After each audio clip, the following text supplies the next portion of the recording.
Yes, everyone. Over here is the Mercedes CLE. This is the successor to the Mercedes E-Class Coupe. Now, Mercedes CLE. The CL classes are generally Mercedes's coupe and cabriolet. So like the CLA, the CLS. You get the point. Now, I have very mixed views about Mercedes coupes in general because when it comes to small cars, BMW takes the trophy because they were born from small cars. They expanded from small cars. They grew in fame because of small cars.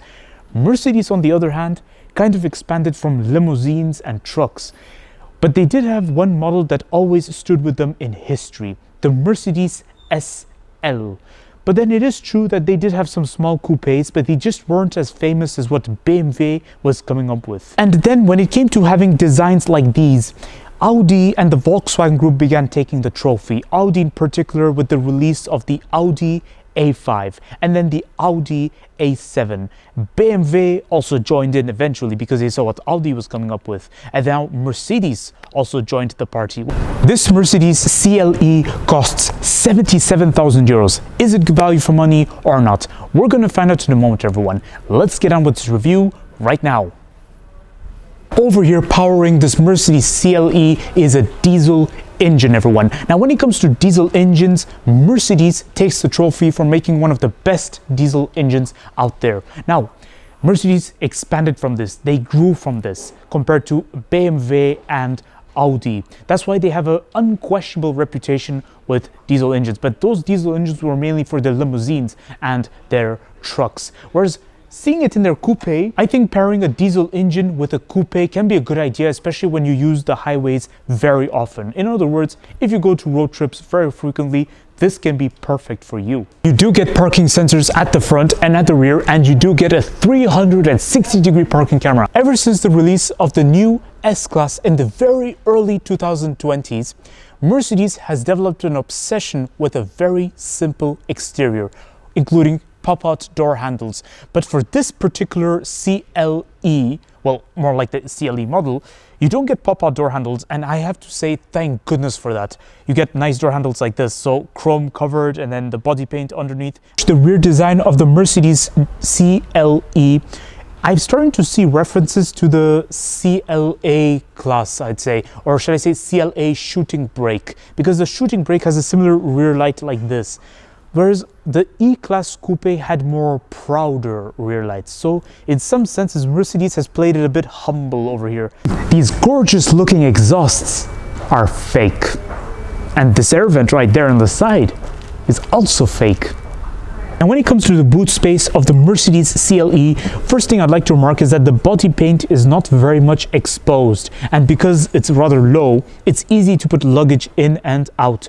Now, the plastic ridge over here, very good, and you do get tether points in there, very decent, and the boot space is rather deep. However, you don't really get the CLE Coupe for practicality purpose. However, for some reason, I just looked everywhere and I don't see any 12-volt socket in there, guys. And then looking above, I see exposed metal. Mercedes, what exactly is going on over there? Yes, everyone, now it is time to check out the interior of the Mercedes CLE. All right, so first thing I noticed is that Mercedes likes to put the fire extinguisher right underneath the driver's seat. And I noticed this in their GL models as well. Okay, very interesting.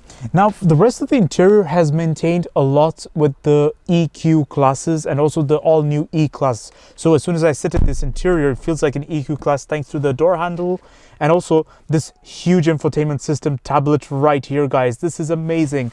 All right, so first impression, guys. Seating adjustment is electric and it's right there, tradition of Mercedes, with the seating memory and heated front seats. Steering adjustment is electric as well. One thing that already bothers me a little bit is the steering wheel is a little bit too big, and I get the feeling it's a bit too thick. Mercedes and BMW, they suffer the problem of providing very thick steering wheels whenever you pick their sport package. It's just unnecessary in my opinion. But then otherwise, for the rest of the interior, I have to say it looks fabulous. Cup holders right here that are interestingly adjustable. Oh, this is quite clever. I like that. Then you get a wireless cell phone recharge over there, extra storage space, and central console storage, which is a bit shallow, but it's fine. Then you get a glove box right here. Oh, double story glove box. That's awesome. Oh, pallets on the steering wheel. The steering wheel has pallets. I forgot to mention that, but the pallets are very small. You can only reach them from here. I cannot reach them from down here or above. I can only reach them from here. Transmission is right here. It's just onto the steering wheel. That's great. So gone are the days when they would put it here. They now put it up here. Great, fabulous. And you do not get any sunglasses holder, but you do get a sunroof. Great, just what I needed. Now, when it comes to the Mercedes CLE and compared to its predecessor, the Mercedes E-Class Coupe, the E-Class Coupe had an absent B-pillar. Well, basically, it was just not much going on over here. It was just glass. You could see through it easily. But now Mercedes has a proud B-pillar for the CLE. In terms of safety, this is a very good idea. But in terms of looks and in terms of visibility outside, the rear passengers won't get really much to see outside. But then the thing is, do you really get this car for family purpose? You all be the judge. You could if you want to, though. So here's my conclusion of the Mercedes CLE, everyone. I have to say that this Mercedes CLE is quite an interesting model. It's basically a coupe version of the E-Class. The interior is very much identical to the E-Class, the all-new E-Class. And it's gone on the same path as the EQ classes. However, I do have to confess that when it comes to the coupe identity, the way they've gone about it, it just confirms my suspicion about Mercedes not being the best in terms of coupe and cabriolets. When it came to limousines and trucks, Mercedes ticks all the boxes. They do the best limousines, they do the best SUVs, they do the best vans and trucks. But when it came to small cars, like the CLE, they're small coupes, anything below the Mercedes SL, I was always under the impression they just weren't really on par with what BMW has been doing, like the BMW 4 Series or the Audi A5. Which brings me down to the big question. For a price of 77,000 euros, is this Mercedes CLE good value for money or not? In terms of equipment, this Mercedes CLE seems to be ticking all the boxes. Basically, this Mercedes CLE is nicely loaded. I like that. But when it came to design and the way it is, for me, the ideal Mercedes coupe would be something like the Mercedes SL or the Mercedes AMG GT. But for those of you who wanted a Mercedes coupe but that's smaller in size, this is the car for you. But wait, I still have my opinion to express.